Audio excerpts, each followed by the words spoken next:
එතකොට අපි ආරම්භ කරමු පුතේ අද අපේ ප්‍රශ්න පත්‍ර සාකච්ඡාව. මේ ප්‍රශ්න පත්‍රය තමයි අද ඔබට ලැබිලා තියෙන සාකච්ඡා කරන්න. මේ ප්‍රශ්න පත්‍රය ගොඩක් ලොකු එකක් නෙවෙයි, දිග එකක් නෙවෙයි. ඔයාලා දැන් හිතන්නේ දැන් මේ පළවෙනි ප්‍රශ්න පත්‍ර තුනම දිග ප්‍රශ්න පත්‍රය තුනක් න්යාවේ නේද? බහුවර්ණ ප්‍රශ්න පත්‍රය, ඒ කියන්නේ බහුවර්ණ 40යි, ව්‍යුහගතයේ රචනයි ඔක්කොම තියෙන සම්පූර්ණ අංග සම්පූර්ණ ප්‍රශ්න පත්‍ර හතරක් තුනක් right. මම දන්නවා මේ වෙනකොට ඔයාලට ඒ තුනට අංග සම්පූර්ණව ලියා ගන්න බෑ. පොඩි hands up එකක් දෙන්න මේ තුනටම අංග සම්පූර්ණවම ලියුවා සර්. මම ඔක්කොම ටික කරගත්තා. හරියටම ඔක්කොම ටික කරාගෙන කට්ටිය. අඩුම තරමේ එක බහුවර්ණයක් හෝ එක රචනා ප්‍රශ්නයක් හරි ඔයාට මිස් වෙලා ඇති. ඔයා අතහැරලා දාන්න ඇති. ඒ කියන්නේ ඒ ප්‍රශ්න පත්‍ර තුන සම්පූර්ණ ප්‍රශ්න පත්‍ර තුනක් නයි. එතකොට අද මම දුන්නේ ව්‍යුහගත රචනා ප්‍රශ්න පත්‍රය විතරයි. මේක සම්පූර්ණ කරන්න ඕන. මම ඒකයි දැන් ඔයාලට කිව්වේ දරුවනේ ඔයාලා උත්තර ලියපු ටික මට ෆොටෝ එකක් ගහලා දාන්න ඕන. දැන් මේක සාකච්ඡා කරන්න කලින් කියලා right. එහෙනම් අපි පටන් මේක සාකච්ඡා කරන්න පද්ධති පාඩමෙන් පටන් ගන්න ප්‍රශ්නයක් එක තමයි මේක යොමු වෙලා තියෙන්නේ. එහෙනම් සූදානම් වෙලා අපි වැඩේ පටන් ගමු right. හරි. එතකොට ඔයාගේ නම මුලින්ම ලියාගෙන ඉන්න ඕන right. ඊට පස්සේ ඔන්න බලමු මානව ආහාර ජීර්ණ පද්ධතියේ කොටසක් රූපයේ දැක්වේ කියලා තමයි තියෙන්නේ. එතකොට දැන් මේක ගැන අපි කතා කරලා තිනවා. මේක ඇවිල්ලා අක්මාව. හරි මේ අන්න ස්රෝතයේ දිගේන ආහාරය ආමාශයට වැටිලා ආමාශයේ පිටලා තියෙනවා HCl මේකකින් right. ආමාශය QC කියලා පිටිනවා ඒවට. ඊට පස්සේ ආමාශයෙන් පස්සේ මෙන්න මේ ග්‍රහණියට ඇතුල් වෙලා ග්‍රහණියෙන් පස්සේ කුඩා අන්ත්‍රයට තමයි යන්නේ. ඉතින් මෙන්න මේ හරියට සම්බන්ධ වෙන ශ්‍රාවණිකුත් කරන මේ වගේ අග්නාශය කියලා අයිටම් එකක් තියෙනවා. ඒ වගේම මේ වගේ අක්මාවේ තුල පිත්තාශය කියලා එකක් තියෙනවා. හරි. ඔය ටික වලට ඩිංගිත්තක් හරි මතක ඇති. පොඩි hands up එකක් දෙන්න මේ ටික මතකය. මේකකින් වෙන සිද්ධිය ටික මතකය. right. okay. ඒ සිදුවීම් ටික මතක නම් ඔන්න අපිට ලේසියෙන්ම උත්තර ටික ලියා ගන්න පුළුවන්. ඔන්න පළවෙනි ප්‍රශ්نين අහනවා දරුවනේ මොකද්ද? ආමාශික යුෂයේ අඩංගු ද්‍රව්‍ය දෙකක් නම් කරන්න. පළවෙනිම ද්‍රව්‍ය තමයි මොකද්ද? හයිඩ්‍රොක්ලෝරික් අම්ලය තමයි වැඩිපුරම තියෙන්නේ නේද? හයිඩ්‍රොක්ලෝරික් අම්ලය. ඔන්න පුතේ හයිඩ්‍රොක්ලෝරික් අම්ලය තියෙනවා මේකේ වැඩිපුරම right. හයිඩ්‍රොක්ලෝරික් අම්ල මම මේකේ සයිස් එක චුට්ටක් පොඩි කරගන්නම් මේක දෙන්න right. හයිඩ්‍රොක්ලෝරික් අම්ලය තියෙනවා. තව මීට අමතරව මොනවද තියෙන්නේ? මම ඒකේ ඉංග්‍රීසි මේ සංකේතාත්මක view හෙලියන්න ඉත තියාගන්න. තව තියෙනවා මේ පෙප්සින් තියෙනවානේ. පෙප්සින් එන්සයිමය තියෙනවානේ. මේ දෙක තමයි ලියන්න ඕනේ ඔයාලා. හරි. පෙප්සින් එන්සයිම රෙනිනුත් තියෙනවා තමයි. රෙනින් තියෙන්නේ හැබැයි කුඩා දරුවන්ගේ ආමාශය කියලා අපි කතා කරලා තියෙනවා. ඒතකොට රෙනින් කියන එකනා තුන්වෙනියට දැම්මට කමන්නේ. නමුත් පෙප්සින් වෙනුවට රෙනින් දාන්න යන්න එපා. එහෙම වුණොත් වැරදි උත්තරේ right. එහෙම වුණොත් ඔබට උත්තරේ ලකුණු හම්බෙන්නේ නැති වෙයි. එතකොට ඔබ අනිවාර්යයෙන්ම දාන්න ඕන උත්තර දෙක තමයි දැන් මෙතන අහන්නේ දෙකක්. හයිඩ්‍රොක්ලෝරික් අම්ලය සහ පෙප්සින් එන්සයිමය තමයි තියෙන්නේ. ඉතින් මෙන්න මෙතන හයිඩ්‍රොක්ලෝරික් අම්ලය කියන තැනට ඔබට පුළුවන් HCl කියලා සංකේතාත්මකව දාන්න. නමුත් HCl කියලා සංකේතේ විතරක් දාන්න එපා. හයිඩ්‍රොක්ලෝරික් අම්ල කියලා අනිවාර්යයෙන්ම ලියලම දාන්න. ඒ කියන්නේ රිස්ක් එකක් ගන්න එපා කවදාකවත්. කොයි වෙලාවකවත් රිස්ක් එකක් ගන්න එපා. සිංහලෙන් ලියලා සංකේතයෙන් දාන්න. right. පැහැදිලිනේ කිව්වේකනේ. අද උස්සන්න මෙහෙම ලියුව කට්ටිය මේ දෙක. මේ දෙක ලියුව කට්ටිය හරියද? right. හරියට හරි. අනික තමයි ඔයාලා ලියන උත්තර ටික මට එව්වට කමන්නේ නැහැ. මට ඒතකොට බලන්න පුළුවන් ඔයාලා හරියට ලිව්වද නේද? මම බලනකොට මට ඔයාගේ වැරදි අහුවෙනවා. හරි. අන්න ස්රෝතය ඔස්සේ ආමාශය දක්වා ආහාර පැමිණෙන ක්‍රමය හඳුන්වනවා. ඒට දායක වන පේශී වර්ගය නම් කරන්න. අන්න ස්රෝතයේ ඉඳන් ආමාශයට ආහාරයන ක්‍රමයට අපි කියනවා මොකක්ද? ක්‍රමාකුංචනය නේද? ක්‍රමාකුංචන චලන වලින් තමයි එන්නේ. හරි. ක්‍රමාකුංචන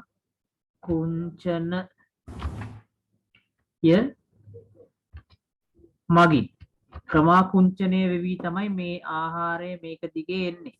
ක්‍රමාකුංචනය තමයි වෙන්නේ දරුවෝ. හරි.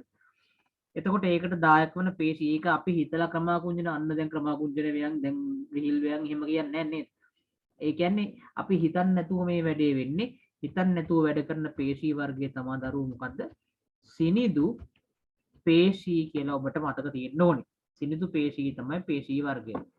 හැන්ඩ්ස් අප් එකක් දෙන්න මෙන්න මේ විදිහට ලියපු කට්ටිය. සිනිඳු පේශී. ඔව්. ගොඩක් කට්ටිය විදිහට ලියලා තිනවා. හරි ඔබ රයිට්. ඊට පස්සේ අන්න ස්රෝතය ඔස්සේ ආමාශයට පැමිණෙන ආහාරයේ අඩංගු එන්සයිමය නම් කරන්න. ඔන්න මෙයාලා අහන්නේ අන්න ස්රෝතය ඔස්සේ ආමාශයට පැමිණෙන ආහාරය තියෙනවනේ. හරි. දැන් මේ අන්න ස්රෝතයට එන්නේ කටෙන් ආපු එකනේ. කටෙන් ආපු ලික්විඩ් එකනේ. හරි. කටෙන් ආපු ලික්විඩ් එක මෙහෙම ඇවිල්ලා ආමාශයට ඩ්‍රෝන් ගාලා වැටෙනවා. ඔහොම වැටෙන මොහොතේ හරි දැනටමත් මේකේ තුල අඩංගු වෙලා තියෙන එන්සයිම් එක තමයි අහන්නේ. දැනටමත් මේක තුල එන්සයිම් එකක් අඩංගු නම් දරුවෝ ඒ එන්සයිම් එක කොහොමද එකතු වෙන්න ඕනද? එක්කෝ ඒක අන්න ස්රෝතයේදී එකතු වෙන්න ඕන. එහෙම නැත්නම් මුඛයේදීම එකතු වෙන්න ඕන. අන්න ස්රෝතයෙන් එකතු වෙන එන්සයිම තියෙනවද? අන්න ස්රෝතයෙන් එකතු වෙන එන්සයිම නැහැ. මුඛයෙන් එකතු වෙන එන්සයිම තියෙනවද? කටෙන් තියෙන එන්සයිම ඕනේ කටේ තියෙන එන්සයිම තියෙනවනේ. මොනවද කටෙන් නිකුත් කරන එන්සයිම්? අපි කියනවා කේටමය ඇමයිලේස් කියලා. නැත්තම් නේද? ටයලීන් කියලා කියනවා. හරි. ටයලීන් එන්සයිමය තව විදිහකට කියනවා මොකද්ද? කේටමය ඇමයිලේස් කියලා කියනවා. හරි. ටයලීන් එන්සයිමය නැත්තම් කේටමය ඇමයිලේස් කියලා කියනවා. මේ දෙකම එකයි හොඳේ. දෙකම පාවිච්චි කරන එකම දේ හඳුන්වන්නට. මේ උත්තරේ ලියපු කට්ටිය හෑන්ඩ්ස් අප් එකක් දෙන්න පුතේ. ඔව් ගොඩක් කට්ටිය ලියලා තිනවා. හොඳයි. ඒක අධ්‍යයනය කරලා තිනවා. රයිට් හරි. ඊළඟට අක්මාවේ නිපදවන ප්‍රධාන බහිස්රාවී ද්‍රව්‍ය නම් කරන්න කියලා කියනවා. අක්මාවේ සාමාන්‍යයෙන් නිපදවන ප්‍රධානම බහිස්රාවී ද්‍රව්‍ය අර අපි නයිට්‍රජනීය බහිස්රාවී ද්‍රව්‍ය කියලා කියන්නේ නේ. එතකොට අපිට උතනදි ගන්න වෙන්නේ ඇමෝනියා සහ යූරියා ඒ දෙක තමයි ගන්න වෙන්නේ. එතකොට මෙතනදී අපිට අක්මාවේ නිපදවන ප්‍රධාන බහිස්රාවී ද්‍රව්‍ය කියලා අහන නිසා අපිට යූරියා වගේ ගත්ත හැකි නේද? හරි යූරියා. හරි. අපි ඒක බලමුද? හරි අපි ඒක චෙක් කරලා බලමු. let's check. හරි.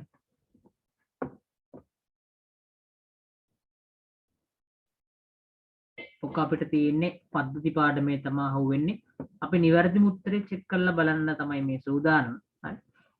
එතකොට ඇමෝනියා සහ යූරියා කියන ආකාර දෙකම තියෙනවා. එතනින් අපි ප්‍රධාන බහිස්රාවී පය මොකක්ද කියලා බලන්න තමයි යන්නේ. හරි. මෙන්න අපිට අවශ්‍ය කරන පාඩම. හරි. ඔබත් මං හිතන්නේ මේක බලලම තමයි මේව කරන්න නැත්තේ නේද? සමහර කට්ටිය නම් නොබලා මේව කරන්න තියෙන්නේ. හොඳයි හරිද?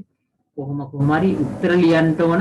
හැබැයි මම යෝජනා කරන්නේ පළවෙනි වතාවේ උත්තර ලියනකොට මේ පොතක් නොබලම උත්තර ලියන්න.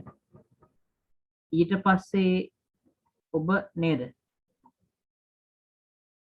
උත්තර හරිද වැරදිද කියලා බලා ගන්න පොත බලවුවට කමක් නැහැ. උත්තර හරිද වැරදිද කියලා බලන්න පොත බලවුවට කමක් නැහැ. හරි. ඉතින් බහිස්රාවීය පද්ධතිය කියන පාඩමේ තමයි මේ කතන්දරේ තියෙන්නේ. හරි. එතකොට යූරියා හරි යූරියා තමයි අපිට ගන්නට වෙන්නේ.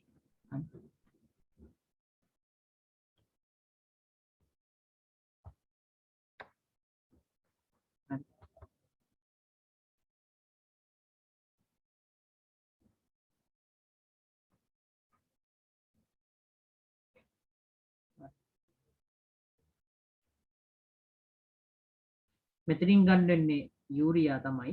අපි බලමු ආහාර ජීර්ණ පද්ධතිය අක්මාව ගාව මොනවද තියෙන්නේ කියලා.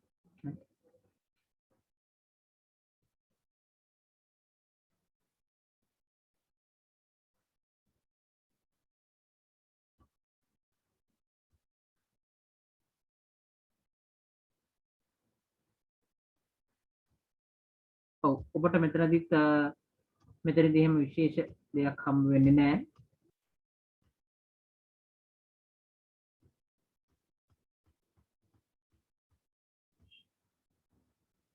ඔව් එහෙනම් ඔයාලා දැම්ම උත්තරේ මොකක්ද කියලා කියන්න බලන්න. ඔයාලා යූරියා දැම්මද කියන්න බලන්න. යූරියා කියන උත්තරේද ඔබට ගත්තේ? යූරියා කියන උත්තරේ ගත්තා හෑන්ඩ්ස් අප් එකක් දෙන්න බලන්න.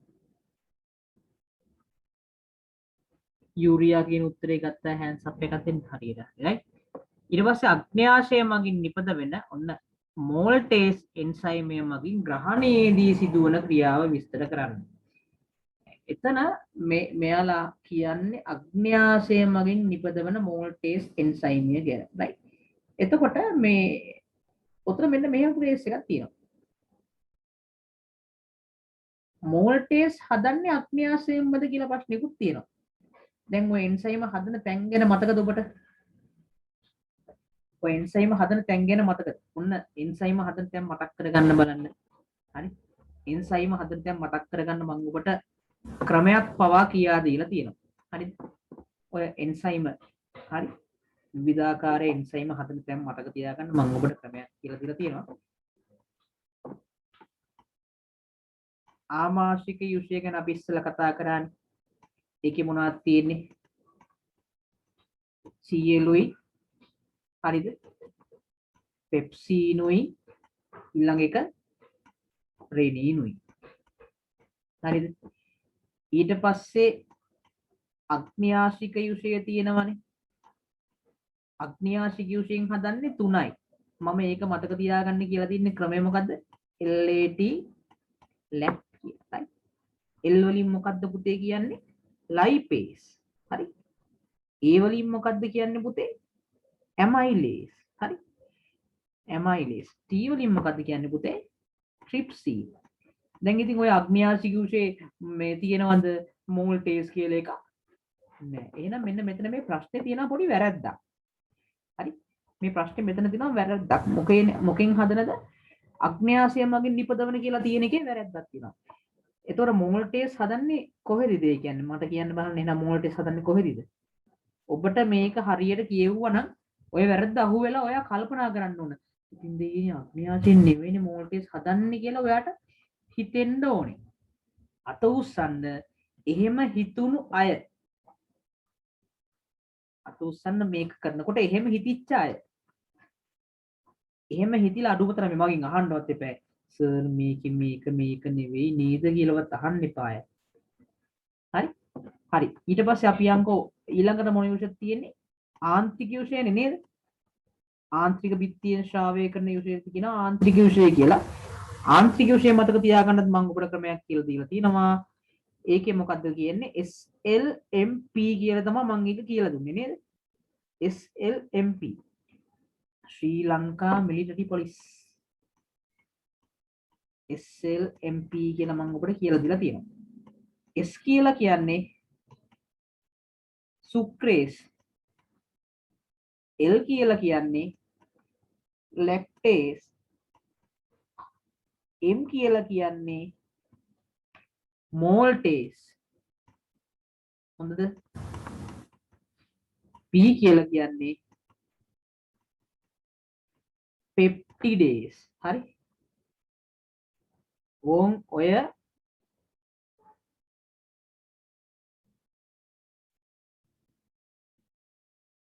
දේවල් ටිකෙන් නම් ඔබට තේරෙනවා ආන්ත්‍රික යුෂයෙන් තමයි ඔය මෝල්ටේස් කියන එක හදන්නේ. ඒතර මේ ප්‍රශ්නේ නිවැරදි විය යුතුයි කොහොමද? මේ ප්‍රශ්නේ නිවැරදි විය යුතුයි මෙතන අග්න්‍යාශය මගින් නිපදවන නෙවෙයි ආන්ත්‍රික විත්තිය මගින් නිපදවන කියලා මේ ප්‍රශ්නේ නිවැරදි විය යුතුයි. එහෙනම් ඔබ ඔයාලා ළඟව දින පේපර් එකේ හරි ඔය අග්න්‍යාශය කියන එක වෙනුවට මොකද දාන්න ඕන? ආන්ත්‍රික බිත්තිය නැත්නම් අන්ත්‍රය මගින් කියලා කිව්වත් කවන්නේ නැහැ. හරි?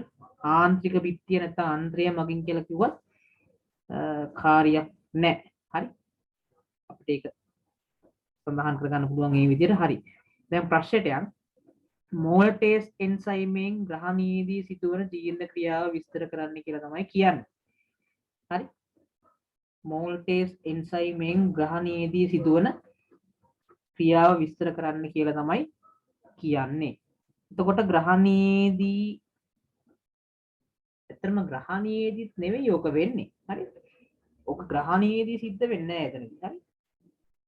ඒතකොට ග්‍රහණීයට පල්ලෙහින් තමයි ඕක එකතු වෙන්නේ. එතන පොඩි වැරද්දක් තියෙනවා. මේ ප්‍රශ්නේම වැරද්දක්. එන එක ඒ දෙක මේ අග්න්‍යාශය සහ මෝල් මේ ග්‍රහණීය කියන එක දෙකම තියාගත්තොත් අපිට එන්සයිමේ තමයි මාරු කරන්න වෙන්නේ. හරි. එහෙනම් අග්න්‍යාශයෙන් නිපදවන එන්සයිමයක් අපිට ගත්තොත් එහෙම LAT ලයිපේස් හරි. හරි.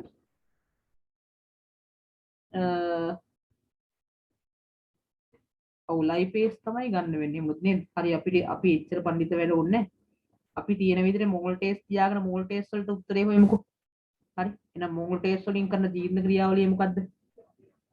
මෝල් ටෙස්ට් වලින් කරන්නේ හරි. ආහාරයේ ඇති මොනවද? මෝල්ටෝස්. හරි.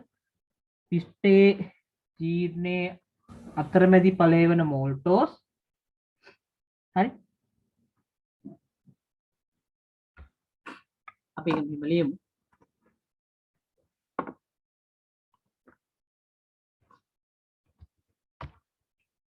පිෂ්ඨ ජීර්ණයේ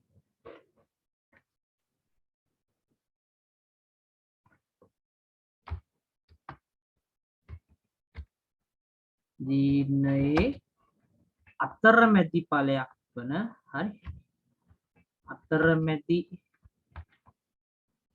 ඵලයක් වන මෝල්ටෝස් හරි මෝල්ටෝස් මෝල්ටේස් මගින් මෝල්ටේස් එන්සයිම් කියලාම දාමු ඈ එන්සයිමය මගින් හරි මගින් හරි මෝල්ටේස් එන්සයිමය මගින් මොනවා බවටද පත් වෙන්නේ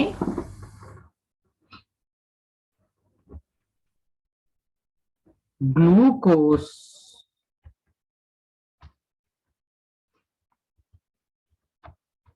බවට බිඳ එලයි ග්ලූකෝස් බවට බිඳ එලයි හරි එතකොට ඔය විදිහට ඕක මෙහෙම ලියලා ඊට පස්සේ ඕක ඔබට පුළුවන් වුණනම් මේ සමීකරණයක් වගේ ලියත් පෙන්වන්න පුළුවන් හරිද කොහොමද මෝල්ටෝස්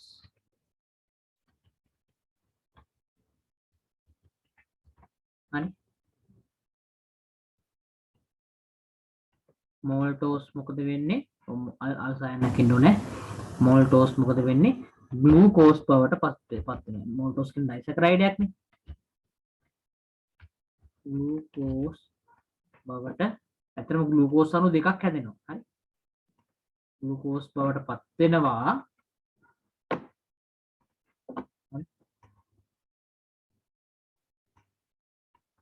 මෝල්ටෝස් ග්ලූකෝස් බවට පත් වෙනවා මොකක් මගින්ද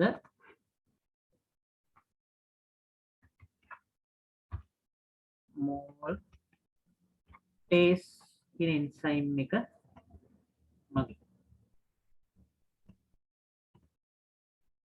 මෙහෙම ලියපු කට්ටිය හෑන්ඩ්ස් අප් එකක් දෙන්න බලන්න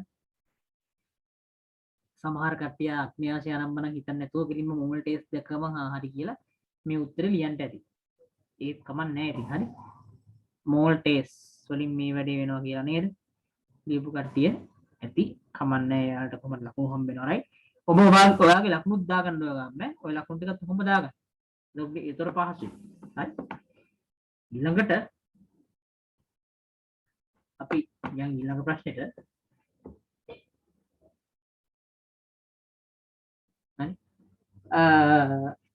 අක්මාවේ නිපදව පුතේ කවුරු හරි මයික් ෆෝන් කරා මොනවා හරි කියන්නද?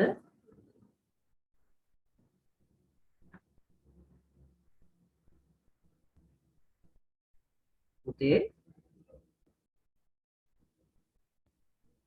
හරි.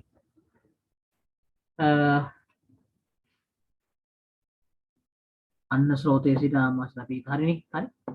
අක්මාවේ නිපදවන ප්‍රධාන බයිස්රාවී ද්‍රව්‍ය නම් කර හරි මේකට ලිව්වා රයිට්. අපි එහෙනම් C කොටසට තමයි යන්න වෙන්නේ. හරි. C කොටස සහ D කොටස ඒ දෙකට අපි යමු.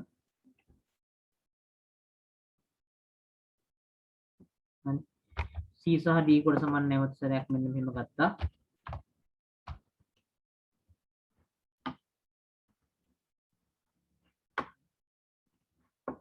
C කොටස සහ D කොටස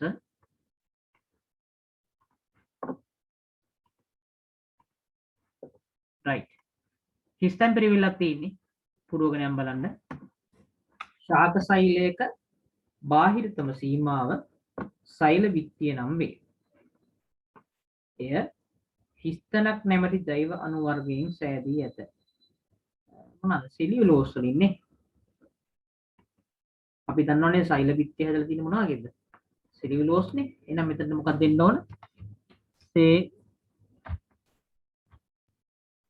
සෙලියුලෝස්. හරි. සෙලියුලෝස් වලින් තමයි දරුවෝ මේක හැදලා තියෙන්නේ. සෙලියුලෝස් වලින් තමයි මේක හැදලා තියෙන්නේ. එම ජෛව අණුවේ කාබන් හයිඩ්‍රජන් හා මොනවද තියෙන්නේ? කාබන් හයිඩ්‍රජන් හා ඉන්නේ CH මොකද? O නේ. O කියන්නේ මොනවද? ඔක්සිජන්. හරි. කාබන් හයිඩ්‍රජන් හා එනම් මෙතන තියෙන්නේ මොනවද? ඔක්සිජන්. යන මූලද්‍රව්‍ය අඩංගු වේ. සෛල බිත්තියට ඇතුළතින් පවතින පටලය හරි සෛල බිත්තියට ඇතුළතින් පටලයක් තියෙනවානේ. සෛල බිත්තියට ඇතුළතින් පටලයක් තියෙනවා. ඒකට කියනවා මොකද්ද? ප්ලාස්ම පටලය කියලා. හරි. ප්ලාස්ම පටලය කියලා කියනවා. හරි. ඒ ලිපිඩ ප්‍රෝටීන හැන ජෛවාණු වලින් නිර්මාණය වී ඇත. ඔන්න ඔය උත්තර තුන ඔකට තියෙන්න ඕන දරුවනේ. ඊළඟට ඉරාගිය කොටයක් අසල හෙකරලුන් ගැඩවිලන් වැනි සතුන් නිරීක්ෂණය කළ හැකිය. පහත ජීවීන් දෙදෙනා අයත් වංශ ලියන්න කියලා කියනවා දරුවනේ. හැකරල්ලා ඇවිල්ලා මේ කකුල් ගොඩක් තියෙන හන්දිපාද තියෙන ඒ කියන්නේ සංදිපාදිකයෙක්. ඒ කියන්නේ ආර්ත්‍රෝපෝඩා.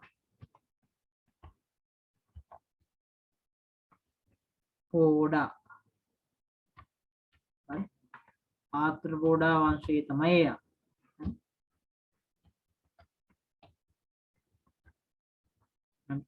එයා විදිහින් දරුවනේ ආර්ත්‍රෝපෝඩා වංශේ. පැහැදිලිද කිව්වේ ඒක? ගැඩවිල් පණුවා ඇවිල්ලා කොයි වංශයේද දරුවනේ? ගැඩවිල් පණුවා ඇවිල්ලා කොයි වංශයේද? එයා ඇවිල්ලා ඇනලීඩා නේ. yes. ඇනලීඩා වංශය. හරි. එයා ඇවිල්ලා ඇනලීඩා වංශේ. හරි. right. ඊළඟට ගෙම්බා උභයජීවී සතෙකු බව ශිෂ්‍යයෙකු පැවසීය. උභයජීවී කියන එක පැහැදිලි කරන්නද?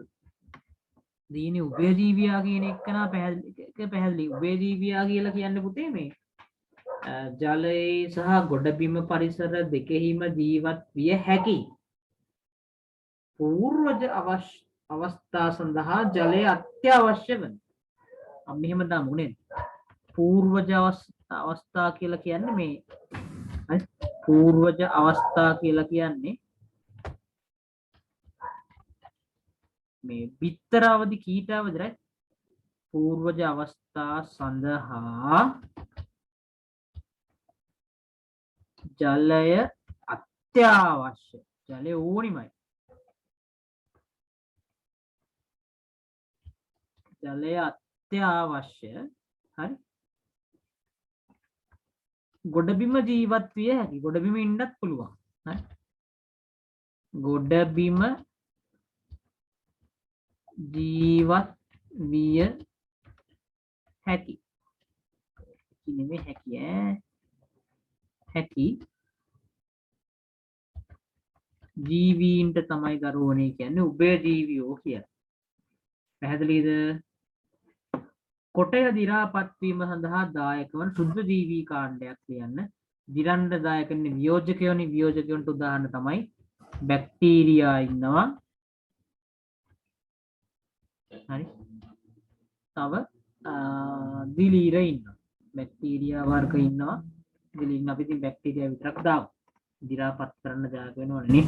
හරි. මෙන්න මේ උත්තර ටික ලියපු කට්ටිය හෑන්ඩ්ස් අප් එකක් දෙන්න පුතේ. බය නැතුව හෑන්ඩ්ස් අප් එකක් දෙන්න මේ උත්තර ටික ලිව්වා. ඔව්. හරි. තමන්ට මේ උත්තර ටික ලිව්වා නම් හොඳ කොන්ෆිඩන්ස් එකක් තියාගෙන ලියන්න පුළුවන් මේ ටික නේ. කිසි අවුලක් නැහැ.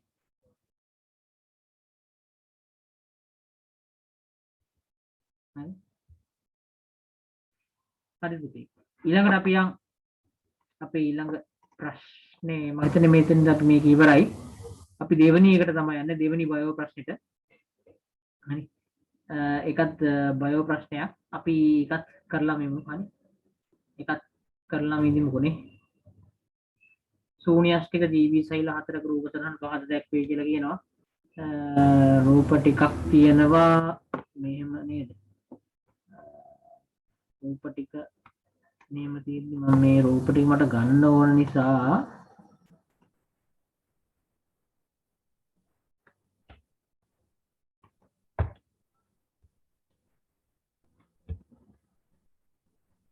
හරි මම මේ ඔක්කොම ටික මට එකපාර ගන්න ඕන නිසා මම චුට්ටක් එහෙම කරගත්ත මේවා ටික.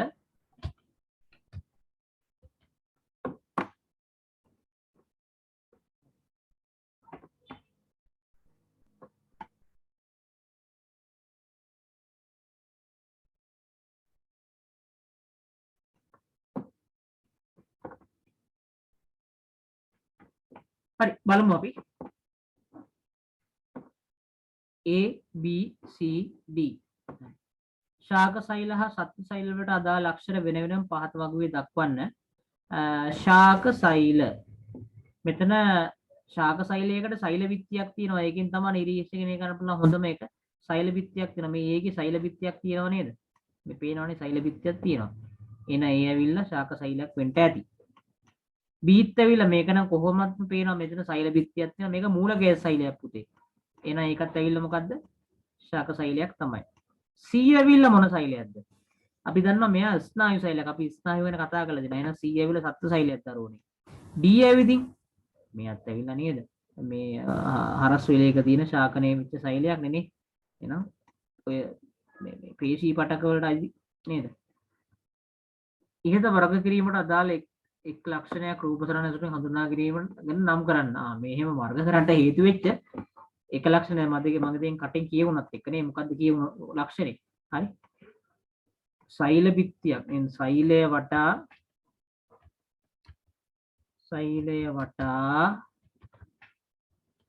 සෛල බිත්තියක් ඇත්තේ ශාක සෛල වල පමණි. ඒ කියන්නේ මේ සෛල බිත්තිය කියන එක තමයි අපි නේද? සෛල බිත්තිය තමයි උත්තරේ. කියන්නේ සෛල බිත්තිය කියන උත්තරේ තමයි එළිය වෙන්න ඕනේ. ඒ සෛල බිත්තිය කියන වචනේ තිබ්බනම් ඔබට නිවැරදි ලකුණ හම්බ වෙනවා. සෛල බිත්තිය. පොදු සම්භවයක් ඇති නිශ්චිත කෘත්‍යයක් ඉටු කිරීමට හැඩගැසිච්ච සෛල සමූහයට මොකද්ද කියන්නේ පුතේ? පාටකයක් කියලා කියන්නේ පටක. ශාක සෛලයක පවතින පාත් සඳහන් ඉන්ද්‍රිකාවල කෘත්‍යයක් කියන න්‍යෂ්ටියෙන් කරන්නේ මොකද්ද පුතේ? සෛලීය නේද? සෛලීය ක්‍රියා. හරි. සෛලීය ක්‍රියා පාලනය කරන්න යානේ. පාලනය කිරීම. හරි. සෛලීය ක්‍රියා පාලනය කිරීම. හරිතව වරින් කරන්නේ මොකද්ද පුතේ? ප්‍රභා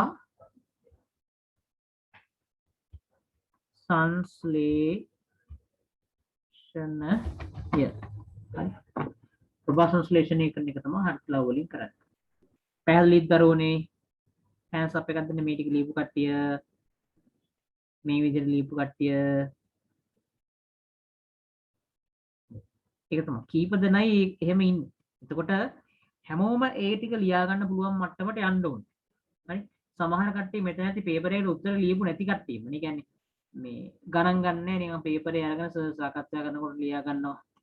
ඔය කියලා එහෙම ඉන්න කට්ටිය. එහෙම ඉඳලා හරියන්නේ නැහැ කියන එක මතක තියාගන්න ඕනේ. එහෙම ඉඳලා හරියන්නේ නැහැ. හරි. අපි B කොටසට යන්න ටක් ගාලා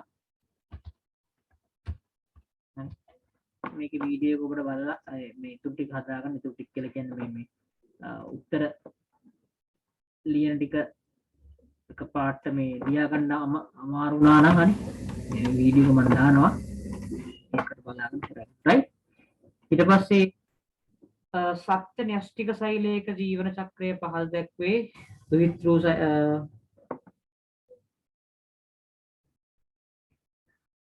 දුහිතෘ ශෛලය වර්ධනය වෙනවා හරි පර්ණත ශෛලය විභාජනය වෙනවා විභාජනය වෙලා දුහිතෘ ශෛලය හැදෙනවා දුහිතෘ ශෛලය වර්ධනය වෙනවා පර්ණත ශෛලය මොකක්ද මෙතන තියෙන පොඩි කේස් එකක් බලමු මොකක්ද කියන්නේ ශෛල විභාජනය සිදුවන ප්‍රධාන ආකාර දෙක නම් කරන්න විභාජන ආකාර දෙක දන්නවනේ මොකක්ද ආකාර දෙක එකක් තමයි ඌනන විභාජනය දෙවෙනි එක තමයි දරුවනේ මොකද්ද අනූනන විභාජනය ඌනන විභාජනය සහ අනූනන විභාජනය මාතෘ ශෛලයේ වර්ණ දෙය 40ක් තිබුණේ නම් ඔන්න මාතෘ එකේ 40ක් තිබ්බනම් ඒද දැක්වෙන එකෙහිදී දැක්වූ විභාජන අවස්ථාවේ ද්විත්‍ර ශෛල වල දැක්වෙන වර්ණ දෙය ගන්න ලියන්න කියලා තමයි කියන්නේ. දැන් මෙතන මේ එක කියලා අපි අපි ලිව්වේ ඒට ඌනනේනේ. ඌනනේ වෙනකොට ද්විත්‍ර ශෛලයට හැදෙන වර්ණ දෙය ගන්න. මාතෘ එකේ 40ක් තිබ්බනම් ඒකෙන් අඩක් නේද මෙතනට එන්නේ. 40න් අඩක් කියන්නේ 20ක්. අනුන්නනේදී වර්ණ දෙක ගන්න වෙනසක් වෙනවද? නෑ. 40 නම් 40ම තමයි. හරි 40ම තමයි. දැන් එතනදී මේක මතක තියාගන්න දරුවනේ. දැන් ඔයා A වල ලියපු එකට අදාළව තමයි ඔයා මෙතන ඒට උත්තරේ ලියන්න ඕන. ඔයා මේ ඌනනේ කියන එක B වලට ලියා තිබ්බනම් මේකේ B වලට තමයි 20 එන්නේ. මං කියපු දේ පැහැදිලිද? හරි. ඔයා මේ අනූනනේ කියන එක ඒට ලියලා තිබ්බනම් මේ ඒට තමයි 40 එන්නේ. මං කියපු දේ පැහැදිලිව hands up එකක් දෙන්න. මං කියපු දේ පැහැදිලිව hands up එකක් දෙන්න. ඔයා මේ එක කියන එකනට ලියන උත්තරේ තියෙනවනේ. මේ උත්තරේ මෙතන ඌනනේ තිබ්බ නිසා තමයි ඌනනේදීනේ නේද? ඌනනේදී 40ක් තිබ්බ එකක් මොකද වෙන්නේ? 20ක් වෙන්නේ ඌනනේදී ඌන කියලා කියන්නේ තේරුම ඌන කියන එක අඩු වෙනවා කියන එක නෙමෙයි අනූනනේදී තමයි පුතේ 40ක් තිබ්බකින් 40ක්ම එන්නේ පැහැදිලිනේ කිව්වේ කියන්නේ මම මේ පුන පුනා ඔබට තේරුම් කරන්න තමයි උත්සාහ කරන්නේ හරි ඊළඟට වර්ණ දේහ සංඛ්‍යාව n බැගින් වූ ජන්මාරු දෙකක් සංයෝජනය වීමෙන් සෑදෙන යුක්තාණුවේ ඔන්න වර්ණ දේහ n ගානක් වෙච්ච හරි ජන්මානු දෙකක් සංයෝජනය වෙනවා. ඒ කියන්නේ n ධන n ඔය කියන්නේ සංයෝජනය කියන්නේ එකතු වෙනවනේ. යුක්තාණුවේ වර්ණ දෙය ගන්න දෙකයි එන්නේ. ඉතින් n ධන n ඇවිල්ලා මොකද පොතේ? දෙකයි පැහැදිලිද කිව්වේ? n ගානේ දිවිච්ච ජන්මානු දෙකක් ජන්මානු කියන්නේ ශුක්‍රාණුවක් සහ ඩිම්බයක් කියපුනේ. ඒතර n වගේ දිවිච්ච ශුක්‍රාණුකේ n ගණයේ තිබිච්ච ඩිම්බෙකුයි එකතු වෙලා 2n කියන යුක්තාණුව හැදෙනවා. ඕක තමයි යෝගින් අහන්නේ. hands up එකක් දෙන්න මෙන්න මේකට හරි උත්තරේ ලියාගත්ත කට්ටිය මේ සම්පූර්ණ මේ B කොටසට උත්තරේ ලියාගත්ත කට්ටිය 1 2 3 ප්‍රශ්න වලට. ඕකේ. ඒකට ඉන්නව ගොඩක් කට්ටිය ලියලා රයිට්. හොඳයි. එහෙම තමයි එන්න ඕන. ඊළඟට ඒකෙම 4 වෙනි ප්‍රශ්නේ පොඩි අර ලෙඩ සීන් එකක් තියෙනවා. ලෙඩ සීන් එක. හොඳයි.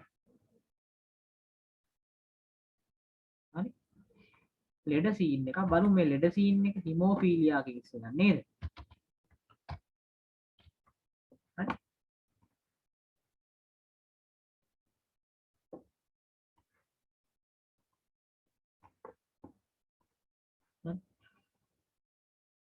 හිමෝෆීලියාව නැමැති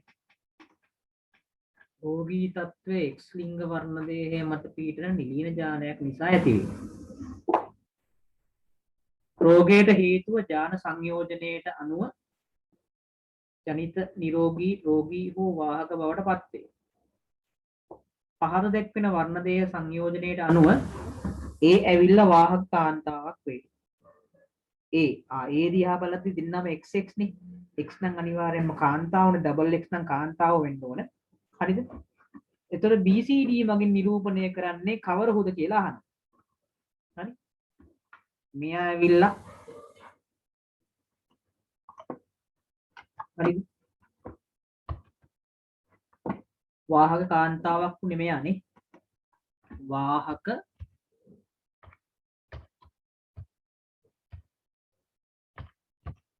කාන්තා. හරි? මෙයා ඇවිදින් දරුවනේ වාහක කාන්තාවක්. හරි? වාහක කියන්නේ ලෙඩේ ගෙනියන කාන්තාවක්. හරි? ඒ කියන්නේ එයාට ලෙඩේට අයිති ඥානෙත් තියෙනවා, නිරෝගී ඥානෙකුත් තියෙනවා. ඉතින් මෙයාගේම නිරෝගී ඥානය තමයි ප්‍රමුඛ වෙන්නේ. ඒ කැපිටල් H නේ ප්‍රමුඛ වෙන්නේ. ඉතින් ඒක නිසා මෙයාට ලෙඩේ පෙන්වන්නේ නැහැ. මෙයාට ලෙඩේ හැදිලා තිබ්බට මේ කියන්නේ මෙයාට ලෙඩේ හැදෙන්නේ නැහැ. නමුත් මෙයාගේ ඒ ලෙඩේට අදාළ ඥානෙත් හැංගිලා තියෙනවා. හරි? අන්න එකයි කේස් එක. බරපතලකම ඒකයි. ඊට පස්සේ B කියන එකන ඉස්සලම් බලන්නකො එයා පිරිමිද ගෑනුද කියලා.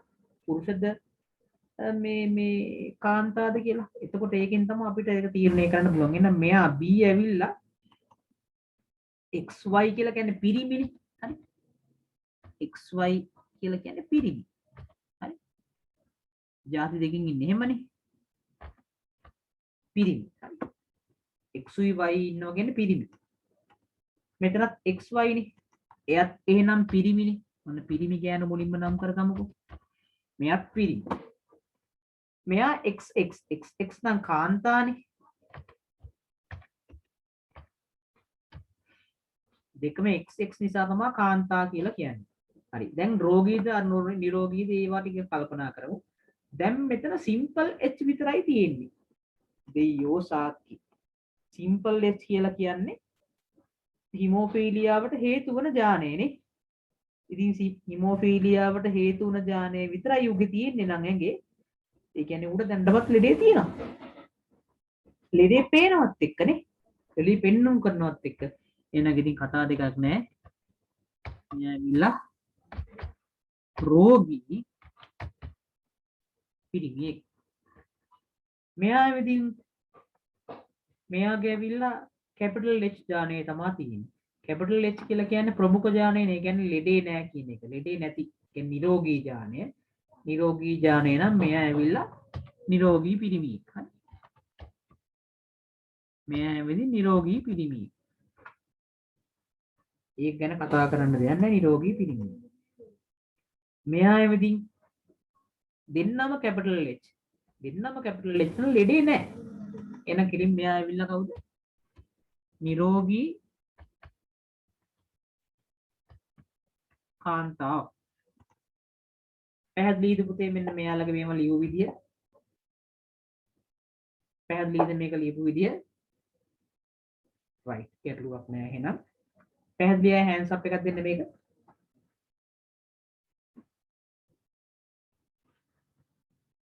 okay. very good. අපි යන්නේ නම් ඉස්සරහට. ඔන්න පිටු අංක 2 ඉවර කරලා දැන් 3 නේ. තුන්වෙනි පිටුවේ තුන්වෙනි ප්‍රශ්නේ තමයි පටන් ගන්න. තුන්වෙනි පිටුවේ තුන්වෙනි ප්‍රශ්නේ තමයි පටන් ගන්න. බලමු මේ තුන්වෙනි ප්‍රශ්නේ මොකද්ද කියන්නේ කියලා. හරි.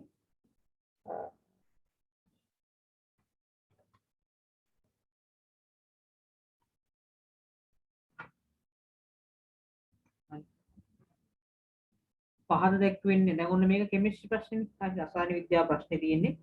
ඉතින් මේකට උත්තර ලියනකොට දැන් අර කලින් නම් කටපාඩමින් ලිව්වා මේක ඉතින් කටපාඩම් කේස් එක චුට්ටක් අමාරුයි නේද? කටපාඩම් නොකර අපි බලමු මේක ලියා ගන්න විදිහ.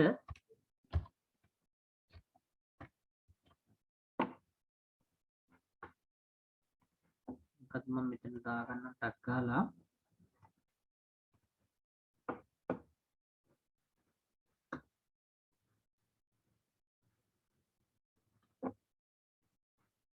මේකේ මෙන්න මේ තියෙන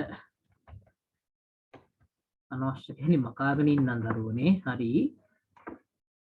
ඔන්න ප්‍රශ්නේ හොඳට කියවන්න. බලන්න ඔබටත් මේක අහු වුණාද කියලා. හොඳේ. මේ මම කියන දේ විදිහටයි. පහත දැක්වෙන්නේ එක්තරා රසායනික සංයෝගයකි. එහි බන්ධන ඉලෙක්ට්‍රෝන කෙටි ඉරකින්ද එකසර ඉලෙක්ට්‍රෝන තිත්තුගලකින්ද නිරූපණය වේ. ඉහත රූපයේ දැක්වෙන රසායනික ව්‍යුහය කුමන නමකින් හැඳින්වේද? මේ ව්‍යුහයට කියන්නේ මොකක්ද කියලායි අහන්නේ. අපි මේ බන්ධන දක්වන ව්‍යුහ තුනක් කතා කරා. බන්ධන ඉදිරිපත් කරන ව්‍යුහ තුනක් කතා කරලා තියෙනවා. මොනවාද ව්‍යුහ තුන? ඔබට මතකද දන්නේ? හරි. ලුවිස් තිත් කතිර ව්‍යුහය කියලා එකක් කතා කරා. තිත් කතිර ව්‍යුහය මම මේ කෙටියෙන් ලියන්නේ right. ඊළඟට අපි කතා කරා ලුවිස් තිත් ව්‍යුහය කියලා එකක්. තුන්වෙනිට අපි කතා කරා නිකම් ලුවිස් ව්‍යුහය කියලා එකක්. අත උස්සන්න බලන්න මේ ව්‍යුහ තුන ගැන කතා කරා මතකයි. අත උස්සන්න බලන්න මේ ව්‍යුහ තුන ගැන කතා කරා මතකයි බන්ධන පාඩමේදී 10 දී. දැන් ඔය ව්‍යුහ තුنين මේ ඇඳලා තියෙන්නේ මොකක්ද කියලා තමයි අහලා තියෙන්නේ. බන්ධන ඉරි කෑලි දාලා අනිත් ඒවා ඔක්කොම තිත් වලින් දාන්නේ කොයි ව්‍යුහේද දරුවනේ? ලුවිස් ව්‍යුහේදී නේද? තිත් කතරේකේ තිතුයි කතරේ දෙකම තියෙන්න එපයි. තිත් ව්‍යුහේදී ඔක්කොම තිත් වලින්ම තියෙන්න ඕන. මෙතන බන්ධ ඉරි කෑලි තියෙනවා. ඉරි කෑලි තියෙනවා නම් ඒකට අනිවාර්යෙන් කියන්නේ මොකද්ද? නිකම් ලුවිස් ව්‍යුහය කියලායි කියන්නේ. ලුවිස් ව්‍යුහය කියන උත්තරේ තමයි මෙතන ලියවෙන්න ඕන. සමහර කට්ටිය මේකට ලියලා ඇති ජලය කියලා. සමහර කට්ටිය මෙම රසායනික ව්‍යුහය කුමන නමකින් හැදින්වේද කියලා එවම ජලය කියලා ලියලා ඇති. ඒක රසායනික ව්‍යුහය නෙමෙයි. රසායනික ද්‍රව්‍ය කුමන නමකින්ද කියලා එවනම් ජලය කියන එක හරි. නමුත් මෙතන මේ ස්ට්‍රක්චර් එකේ නමනේ ව්‍යුහේ නමනේ අහන්නේ. අපි ඉස්සරහට යනකො ප්‍රශ්නේ ඉස්සරහට යනකො ඔන්න ඔක්සිජන් පරමාණුවේ ඉලෙක්ට්‍රෝන වින්‍යාසය ලියා දක්වන්න. ඔක්සිජන් පරමාණුවේ පරමාණු ගැන කතා කරන්නේ ආයනයක් මොකද නෙවෙයි පරමාණු. හොඳේ. පරමාණුවේ ඉලෙක්ට්‍රෝන වින්‍යාසය ලියා දක්වන්න කිව්වම 8යින් තියෙන්නේ. 8යි නම් 2, හරි 2,6 නේ. 2යි 6යි. 2යි 6යි. ඔක්සිජන් පරමාණුව අයත් ආවර්ත වගුවේ කාණ්ඩය හා ආවර්තය ලියා දක්වන්න කියලා කියනවා. කාණ්ඩය හා ආවර්තය. කාණ්ඩය ඇවිල්ලා පුතේ මේක ඇවිල්ලා 6ක් නේ තියෙන්නේ අවසාන කවචනේ. එහෙනම් ඒ ඇවිල්ලා 6 වෙනි කාණ්ඩය. හරි. 6 වෙන කාණ්ඩයේ 6 කියන එක මම දාන්නම් වෙන්නේ. මෙහෙම රෝමි ඉලක්කම් වලින් තමයි කාණ්ඩ අංක දාන්න. ඔබ දන්නවා ඒක right. ඊට පස්සේ 6 වෙන කාණ්ඩේ ඒ වගේම මෙයා ඇවිත් ආවර්තේ ශක්ති මට්ටම් ගාන 2යිනේ. මෙයා ඇවිල්ලා දෙවන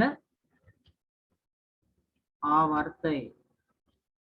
එහෙමයි ඒක හොයන්නේ මෙන්න මේ ශක්ති මට්ටම් ගාන මේ 1යි 2යිනේ. 2යි නම් දෙවන ආවර්තේ. අවසාන ශක්ති මට්ටමේ ඉලෙක්ට්‍රෝන ගාන 6යි නම් 6 වෙන කාණ්ඩේ. පැහැදිලිද? ඊළඟ ප්‍රශ්නේ මොකක්ද අහන්නේ බලන්න. ඉහත රූපයේ ඇති ව්‍යුහයෙන් නිරූපණය කරන රසායනික සංයෝගය ලියන්න. ඒකේ නම් අහනවා රසායනික සංයෝගය මොකක්ද කියලා. මොකක්ද පුතේ මේ රසායනික සංයෝගය? දැන් ඔබ ලියන්න ඕන ජලය කියලා. පැහැදිලිද? දැන් ඔබ ලියන්න ඕන ඕක ජලය කියලායි දරුවනේ. අත උස්සන්න බලන්න ඒක පැහැදිලි අය. එහෙම ලියපු කට්ටිය hands up එකකුත් දෙන්න කොහොමද? මේ විදිහට උත්තර ටික ලිව්වා. ඔබ මේ විදිහට උත්තර ටික ලිව්වා නම් ඔබට මුල් ලකුණ හම්බ වෙනවා. මේ විදිහට උත්තර ටික ලිව්වා නම් ආයෙ කිසිම කේස් එකක් නැහැ මුල් ලකුණ හම්බ වෙනවා පුතේ ඔයාලට. හරි. කිසිම අවුලක් නැහැ. හරි. අපි එහෙනම් ඉස්සරහට යමු. කියනවා ලොතන මින් අපි ඉස්සරහට ගන්නට යන්නේ. හරි. එතකොට B කොටසේ තියෙනවා වගුවක්. හරි. ඒ වගුව දිහා බලලයි උත්තර ටික ගන්න තියෙන්නේ. ගමු බලන්න එහෙනම් මේකේ උත්තර ටිකත් අපි හිමින් සීරුවේ ගමු උත්තර ටික. කලබලයක් නෑ අපිට අද අපිට ප්‍රශ්න 4යි දෙන්නේ මේ ප්‍රශ්න 4 තමයි සාකච්ඡා කරන්න තියෙන්නේ. හරිද? ඔබට දීලා තියෙනවා PQRS අතරින් මේ උපපරමාණුකාංශුව ඉලෙක්ට්‍රෝන ප්‍රෝටෝන නියුට්‍රෝන මේ තියෙන්නේ පරමාණු P කියලා එක්කෙනෙක් ඉන්නවා Q කියලා එක්කෙනෙක් ඉන්නවා R කියලා එක්කෙනෙක් ඉන්නවා S කියලා එක්කෙනෙක් ඉන්නවා ඉලෙක්ට්‍රෝන 11යි ඒ කියන්නේ ඍණ 11යි නේ ඍණ 11යි ඍණ 17යි මෙයාගේ ඍණ 6යි මෙයාගේ ඍණ 17යි ප්‍රෝටෝන ගාන ප්‍රෝටෝන කියන්නේ ධනනේ එහෙනම් මෙතන ධන 11යි ධන 17යි ධන 6යි ධන 17යි කොහොම හරි මේ ප්‍රෝටෝන ගානෙන් පුළුවන් නේද අපිට යාගේ පරමාණු ක්‍රමාංකය හොයාගන්න එහෙම නැත්නම් පිළිවෙල හොයාගන්න දැන් 11 වෙනියට ඉන්න එක්කනා තමයි මෙයා 11 වෙනියට ඉන්න එක්කනා කවුද කියලා ඔබට කටපාඩම් වගේ නම් ඔබට මතක ඇති 11 වෙනියට ඉන්නේ සෝඩියම් නේ දෙයනේ හරි නිකන් ගණන් හදලා බලන්න hydrogen helium lithium beryllium boron carbon nitrogen oxygen chlorine neon sodium නේද ගණන් හදලා බලද්දී ඔහු වේටක් ගන්න 17 වෙනිට ඉන්නේ කවුද බලන්න ඒකත් ඔයා ගණන් හදලා බලන්න නිකන් පැත්තකින් ලියාගන්න කවුද ක්ලෝරින් කියලා ඊවා 6 වෙනිට ඉන්නේ hydrogen helium lithium beryllium boron carbon තමයි 6 වෙනිට ඉන්නේ මෙතන 17 කියන්නේ ක්ලෝරින්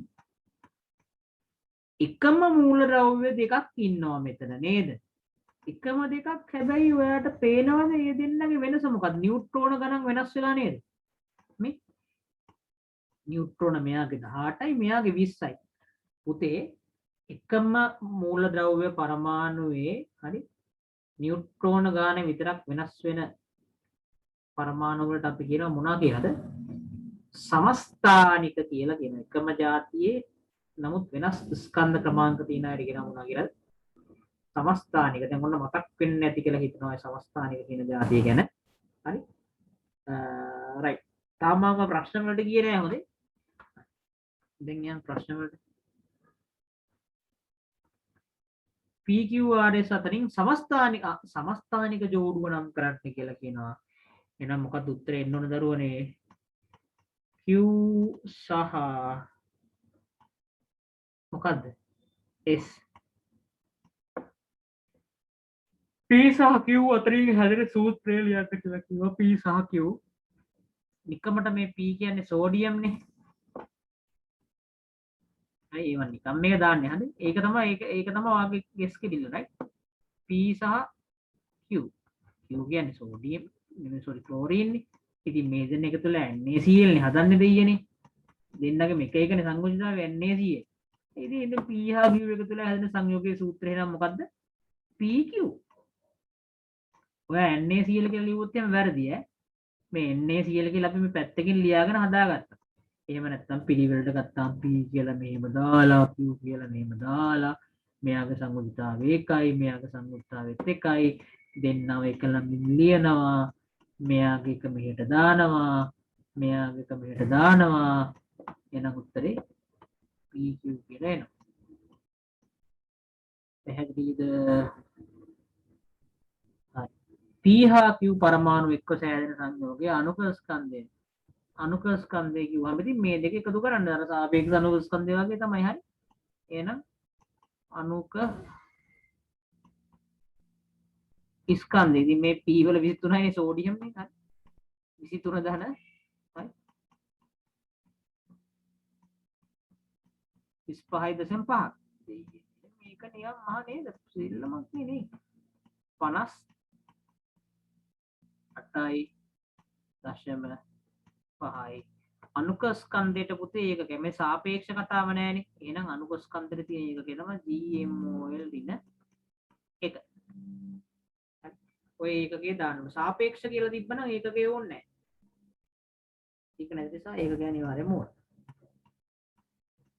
හරි right අද උස්සන්න මේ ප්‍රශ්න තුනට මේ විදිහට උත්තර තුන ගත්ත කට්ටිය මේ උත්තර තුනම ගත්තා කියන කට්ටිය මම හදන්න කලින් ඔව් very good very good very good right very mind ඊළඟට අපි p සහ q අතර සෑදෙන බන්ධනයේ ස්වභාවය නම් කර එවැනි බන්ධන සහිත සංයෝගවල භෞතික ලක්ෂණ දෙකක් නම් කරන්න කියලා කියනවා පුතේ සෝඩියම් සහ ක්ලෝරින් අතර සෑදෙන බන්ධනය අයනික බන්ධනයක් නේ එහෙනම් බන්ධන ස්වභාවය දරුවනේ බන්ධන ස්වභාවය දරුවනේ අයනික බන්ධන නේද බන්ධන ස්වභාවය විදිහින් අයනික බන්ධන එහෙනම් අයනික බන්ධන තියෙන සංයෝගවල භෞතික ලක්ෂණ දෙකක් ලියන්න කිව්වහම ඔබට මතක් වෙන්න ඕන මොනවාද භෞතික ලක්ෂණ දෙක අධික ද්‍රවාංක තාපාංක ඇත හරි ජලීය සහ විලීන ද්‍රාවණ විද්‍යුතය සම්නයනය කරයි අයන අඩංගු වේ හරි ඒ වගේ එහෙම ලියවනම් හරි හරි ඔන්න මම මේක ලියන්න කියලා දුන්නා විතරයි හොඳේ හරි හතරවෙනි ප්‍රශ්නෙට යන්න තියෙන්නේ දැන් අපිට හරි හතරවෙනි ප්‍රශ්නෙට යන්න තියෙන්නේ දැන් අපිට right හතරවෙනි ප්‍රශ්නෙට යන්න යන්නේ කියලා දැන් ඔය හතරවෙනි ප්‍රශ්නෙට යන්න කලින් මම පුංචි දෙයක් ඔබට මතක් කරනවා බලන්න මේක හරි දැන් ඔබ තනියම හිතින් කල්පනා කරලා බලන්න ඔබට පුළුවන් ද ඔයා ලියන්න යන විෂයන් 9 ලියන්න මතකේ ඔයා විභාගයට ලියන විෂයන් 9 මතක තියාගන්න ඕන හරි ඒ විෂයන් 9 මතක නම් ඔබට එතනින් එහාට මතක් වෙන්න ඕන ප්‍රධාන විෂයන් 6 මොනවද කියලා ඒ ප්‍රධාන විෂයන් 6 අතරින් ගණන් විද්‍යාව සිංහල කියන විෂයන් ටිකක් අමාරුයි හරි කරන්න අමාරුයි right එතිනුත් ගණන සහ විද්‍යාව කියලා කියන ඉතාම අමාරුයි අද පාඩම් කරලා හෙට විභාගෙට ලියන්න බෑ කියන එක මතක තියාගන්න ඕන හරි ඉතින් මම ඔබෙන් නිකන් ප්‍රශ්නයක් අහන්න දැන් පුතේ අද 8:05 නේ හරි මේ ප්‍රශ්නේ මම තනිව නම් කරනකොට වෙන උත්තර ගන්න අද 8:05 ඔබ හිතලා බලන්න තනියම දැන් ඔයා කොලයක් කරන් ලියන්න 8:04 ඔයා මොනවාද විද්‍යාවට කරේ විද්‍යාව වෙනුවෙන් ඔයා මොනවද කරපු වැඩ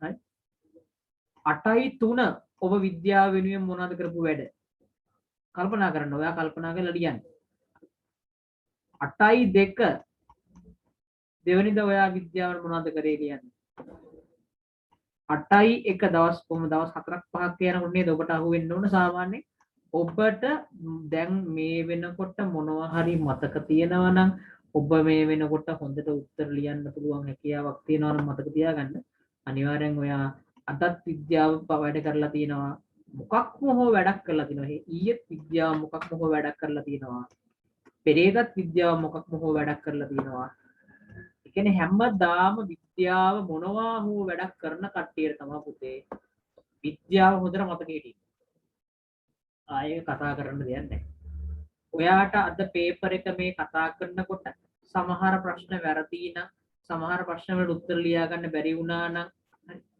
එතකොට ඒ වගේ අවස්ථාවක් මේ සමහර තීරි කතා කරන මතක් වෙනකොට අයියෝ ශිෂ්‍යය කිව්වට පස්සේ තමයි සර් මතක් වුණේ වගේ එහෙම ඒ අදහස් එනවා නම් ඒ කියන්නේ ඔබ නොනවත්වා මේ විදිහට එක දිගට විද්‍යාව පාඩම් කරන කෙනෙක් නෙවෙයි මතක තියාගන්න දරුවනේ ගණිතය සහ විද්‍යාව කියලා කියන්නේ හැමදාම කරන්න ඕන සබ්ජෙක්ට් දෙක හැමදාම මොනවා හරි කරන්න ඕන හිතන්නකො ඔයාට අනික් විෂයක් කරලා මහන්සි අයියෝ එපා වෙලා තියෙන දැන් නම් මොකුත්ම කරන්න බෑ එහෙම දවසට හරි ඔබට පුළුවන් පුතේ ඔයාගේ පාස් පේපර් පොත අරගෙන හරි පාස් විද්‍යාව පාස් පේපර් පොත අරගෙන ඒ පාස් පේපර් පොතේ ඔයානියන් තෝරගත්ත අවුරුද්දක බහුවර්ණ 10ක් කරන්න MCQ 10ක් කරන්න ඒකට මොකද ලියන්න කරන්න ඕනේ නැහැ. නිකන් පොත දිග අරගෙන නිකන් පැන්සලකින් නිකන් MCQ 10ට හරි උත්තරේ නිකන් තෝරන්න. තෝරලා ඉවර වෙලා ඒ ගමන්ම පැන්සලෙන්ම ටක් ගාලා පිටිපස්සත් උත්තරත් එක චෙක් කරගෙන ඔයා චෙක් කරගන්න ඔයාලට 10න් කීයක් හරිද කියලා පුතේ. හරි. ඒ කියන්නේ ඔබ මොනවා හරි දෙයක් හැමදාම කරන්න ඕන විද්‍යාව වෙනුවෙන්. එහෙම නැතුව පුතේ ඔබට විද්‍යාව ජය ගන්න බෑ. හැමදාම විද්‍යාවට මොනවා හරි කරන එකනට තමයි හොඳට මොනවා හරි මතක හිටින්නේ පුතේ. හරි. විද්‍යාව දේවල් හොඳට මතක හිටින්නේ යාන් ඒ වගේ කට්ටියට පමණයි කියන එක හොඳට මතක තියාගන්න. හරි. ඔයාලා උනත් නේද? සමහර වෙලාවටින් සමහර බොහොම කලාතුරකින් හොඳම බ්‍රයිට් දරුවෝ ඉන්න පුළුවන්. ඉතින් උපරිම බ්‍රයිට් දරුවෝ ඉන්නකොට සමහර වෙලාවට සෙනසුරාදා දවසේ මතක් කර පාඩම් කරපු දේවල් නේද? දවස් 5ක් 6ක් ගියාට පස්සේ මතක හිටින කට්ටිය ඉන්නවා. නැතිවා නොවේ. හරි. නමුත් බහුතරේ එහෙම නෙමෙයි. හරි.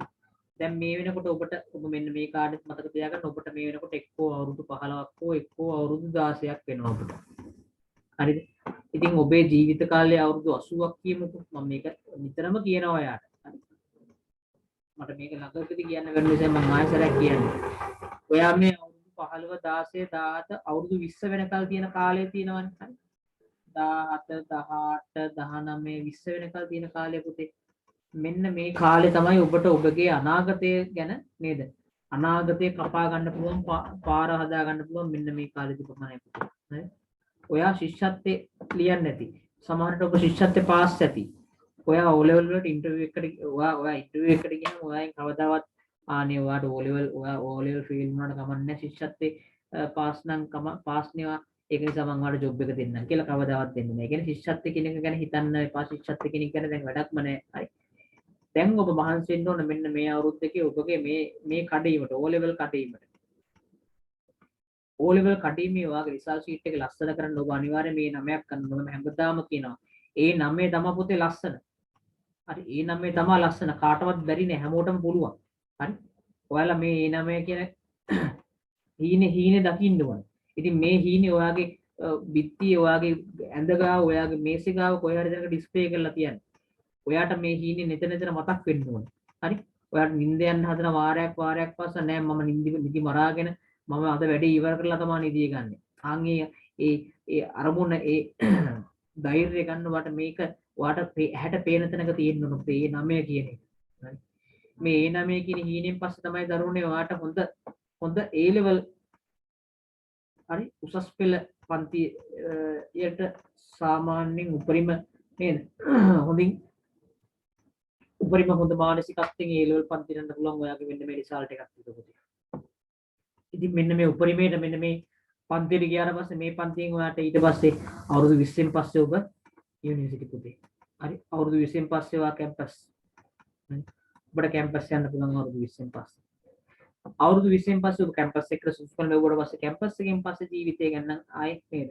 සාමාන්‍යයෙන් ලක්ෂ 5ක් විතර නේද? දැන් ඔයාලගේ ලක්ෂ 2ක් විතර A level කරලා තමයි 25000ක් විතර ලක්ෂ 2කින් 25000ක් විතර තමයි සාමාන්‍ය පුතේ කැම්පස් ගන්න. A level කරන්නේ ලක්ෂ 2යි.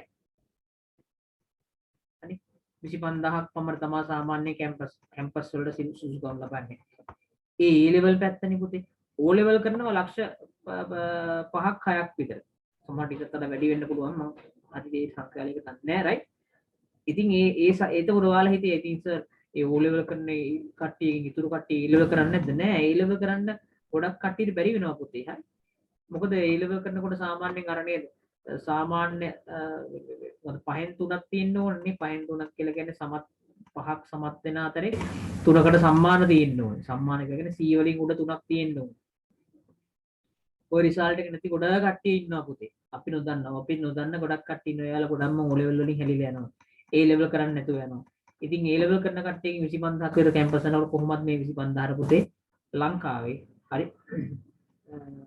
සාමාන්‍ය කලා උපාධි ගැන මම මොකද කියන්නේ නැහැ. අනිකුත් උපාධි වලට හරි ඔබට කරන්න ඕන තරම් ජොබ් තියෙනවා. කලා උපාධි ගැන මේ මම කියන්නේ විද්‍යා, ගණිත, වාණිජ හරි උපාධි වලට ඔයාට පෞද්ගලික අංශය සහ රාජ්‍ය අංශය. රාජ්‍ය අංශය විතරක් නෙමෙයි දෙකේම හොඳේ. දෙකේම ඕන තරම් රස්සා තියෙනවා.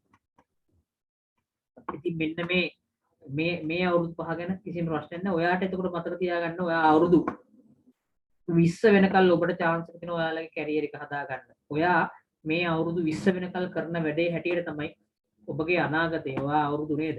ඔයා තාම අවුරුදු 80ක් ඉන්නවනම් දරුවනේ අවුරුදු 80න් අවුරුදු 15යි 16යි ජීවත් වෙලා තියෙන්නේ. තව ඔයාට ජීවිතේ එහෙම් පිටින් විඳින්න තියෙනවා.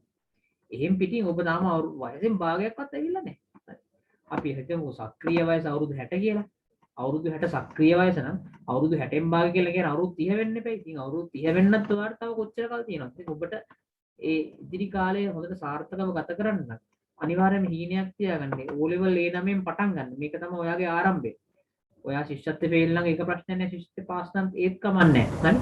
ඔබගේ අරමුණ තමයි O level A9 කියන එක.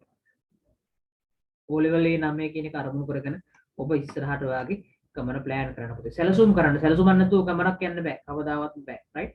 සැලසුම් කරන්න. සැලසුම ඔයාගේ වෙන්න ඕන. හරි? සැලසුම ඔබේ වනතුරු ඔබ සාර්ථක වෙනවා පුතේ. හරි? නිවැරදි සැලසුමක් හදාගන්න. හොඳට හිතලා මතලා කායෙන් හරි අහගෙන හරි නේද? වෙන එක්කෙනෙක්ගේ සැලසුමකට ඔබ ක්‍රියාත්මක වෙන්න යන්න එපා. වෙන එක්කෙනෙක්ගේ සැලසුමක් අරගෙන ඔබට අදාළ විදිහට ඔබට ගැළපෙන විදිහට කපලා කොටලා කරලා හදාගන්න. හරි? ඒ විදිහට ඔයා මෙන්න මේ නේද? මේ සැලසුම් කරන්නේ හොඳට කරලා විද්‍යාව කියන විෂයට මහන්සි වෙන්න ඕන. හරි? විද්‍යාව සහ ගණන් කියන එක ලේසි නෑ පුතේ. හරි? අද පාඩම් කරලා හෙට විභාගෙට ලියන්න බෑ. ඒක පැහැදිලිව මතක තියාගන්න. හරි? නිදි මරාගෙන පාඩම් කරන්න වෙනවා. හරි? සමහරවිට S2 දෙන්න ගන්නවා. හරි? ඔළුව කැක්කුම වෙනවා. ඔළුව කැක්කුම නේද? එහෙම ඒ ඔක්කොම දරාගෙන පාඩම් කරලා නේද? හොඳට උත්තර ලියලා හොඳට ප්‍රශ්න පත්‍ර වැඩිපුර කරලා හරි? පුරුදු වෙන එකනා තමයි පුතේ මේක ජය ගන්න. අන්න ඒක හොඳට මතක තියාගන්න. හරි? අපි එහෙනම් අපි ඊළඟ ප්‍රශ්නෙට. හරි? පහත දක්වා ඇති ශිෂ්‍යයෙකු සකස් කරන ලද පරිපතයක කියලා කියනවා. හරි?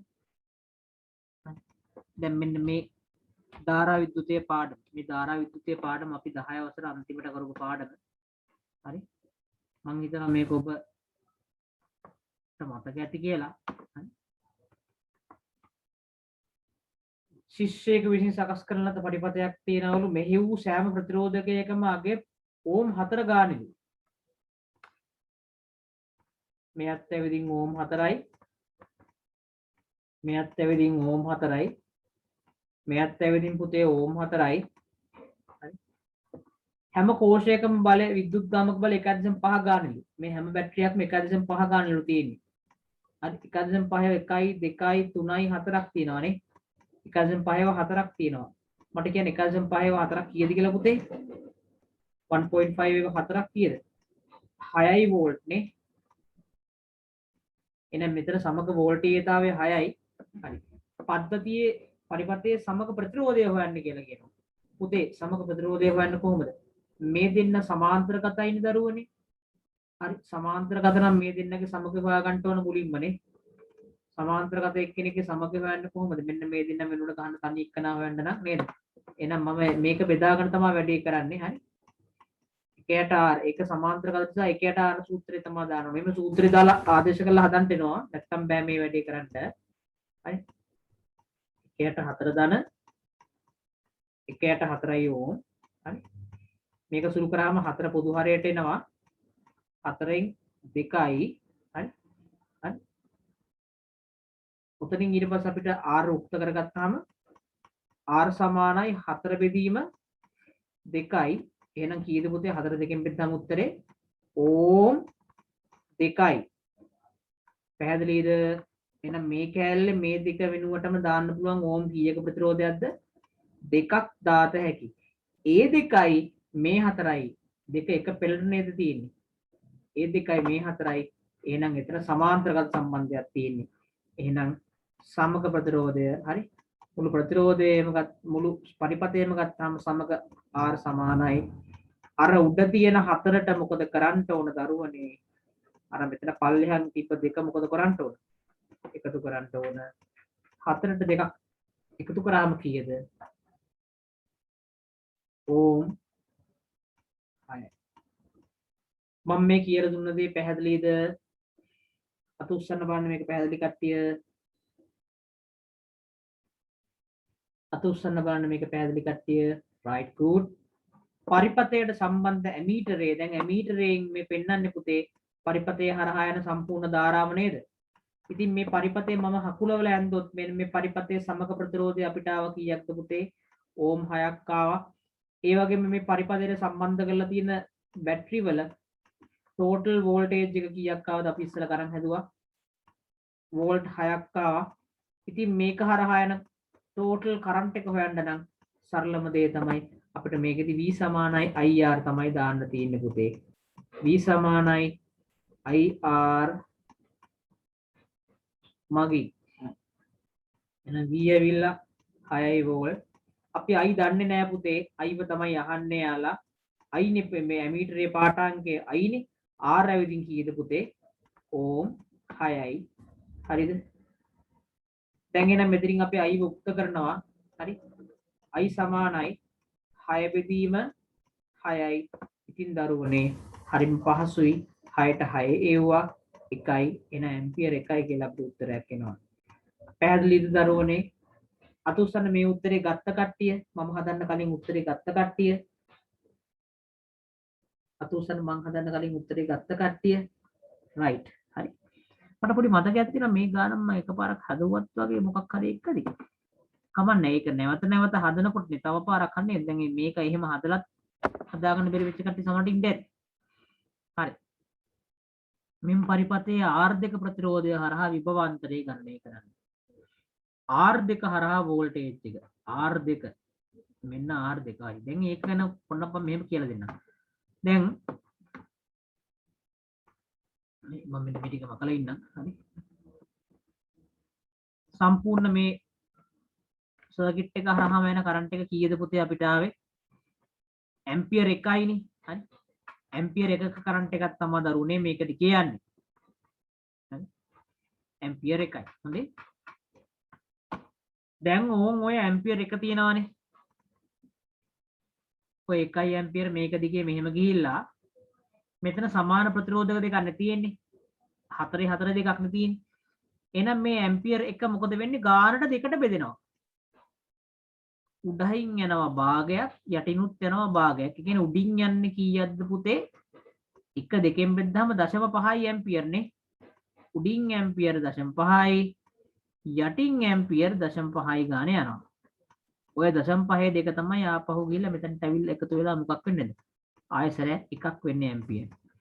මං කියපු දේ පැහැදිලිද? දැන් අහන්නේ R2 හරහා වෝල්ටේජ් එකනේ. ඉතින් ඔන්න R2 කියන එක මම මෙහෙම ඇඳා. මේ ඇවිල්ලා R2 මට කියන්න දරුවනේ මේ R2 හරහා යන කරන්ට් එක කීයද කියලා. අපි දැන් නේද R2 හරහා යන කරන්ට් එක 0.5 ඇම්පියර් කරන්ට් එකක් යනවා. සහ මේ R2 අගයත් අපි දන්නවනේ ඕම් 4 එවනේද මේ ඔක්කොම. එහෙනම් මෙයා දෙපැත්තේ වෝල්ටේජ් එක හොයන්න නැවත මෙන්න මේකට විතරක් V සමානයි IR දාන්නයි තියෙන්නේ. V සමානයි IR දාන්න තියෙන්නේ. V සමානයි දරුවනේ I ඇවිදින් 0.5යි R ඇවිදින් 4යි. එහෙනම් 0.5 වරක් 4 කියලා කියන්න දරුවනේ වෝල්ට් 2යි. මම මේ කරපු දේ තේරුණු කට්ටිය hands up එකත් එක්ක බලන්න.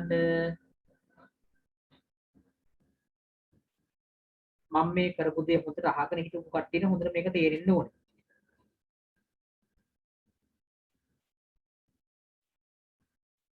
හරි. මෙතනදී අපි කරේ මුලින්ම මුළු කරන්ට් එක හොයාගත්තනේ සර්කිට් එකකින් යන නේද?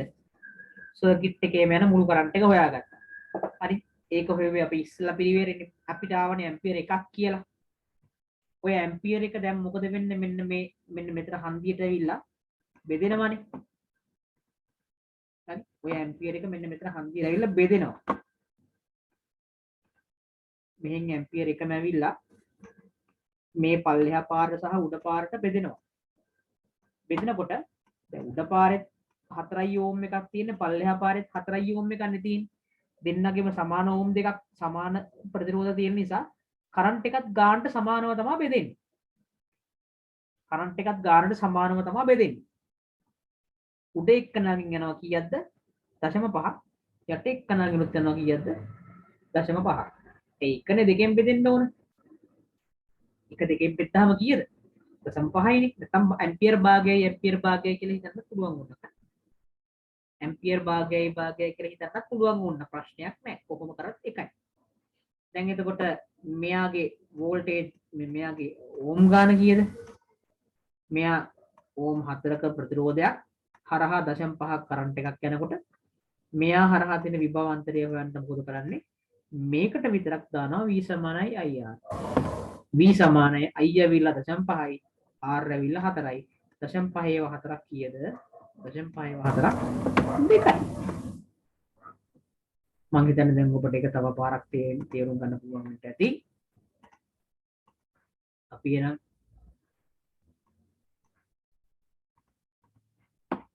මේක ඊළඟ කොටසට යන්න. හරි. ඒක ඉතින් ඉවරයි. ඊට පස්සේ මේසේ මත තබා ඇති මොකද්ද සීන් එක ගන්න තියෙන්නේ. අයියෝ. හරි. B කොටස.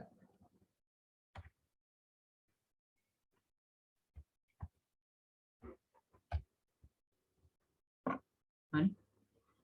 මේසේ මත තබා ඇති ලී කුට්ටියක. හරි.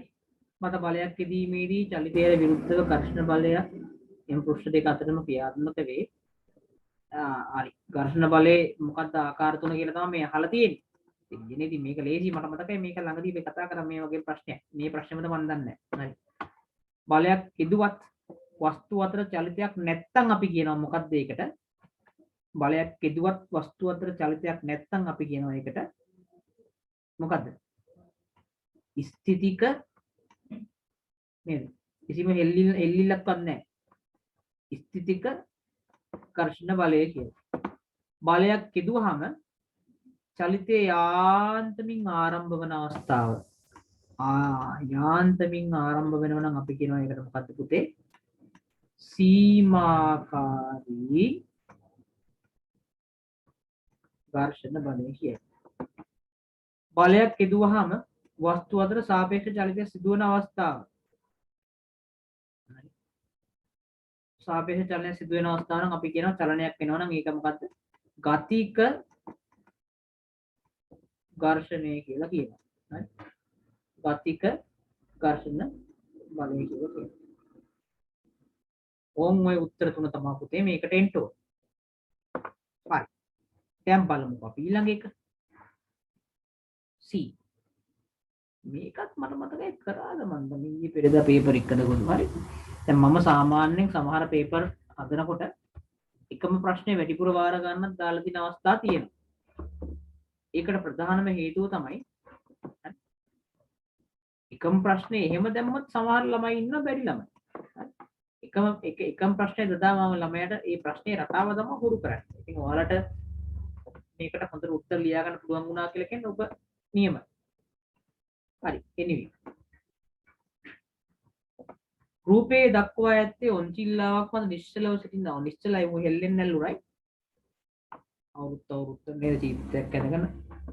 right? ඔහු නෙමෙයි ඇය වෙන්නේ නැද නේ මේ බලන්න ඇය කියලා දාන්න එපා මෙතන නේ. ඇයගේ බර W ළමයාගේ බර නිසා A හා B කමයේ මත එතන බල සමාන වේ. බලවල දිශාලත් නිසා දිශාවල යන්න. ඒ කමයේ මත බලය ඇවිල්ලා අර W ගෙන් භාගයයි නේ. සම්පූර්ණ බලය දෙකෙන් බෙදෙනවනේ. දිශාව ඇවිල්ලා ඉහළට නේ. B කම්බිය මත තියෙන්නේ මොකද්ද පුතේ? W බෙදීම දෙකක බලයක් නේ. එයාගේ බලය කොහටද ක්‍රියා කරන්න පුතේ? ඉහළට.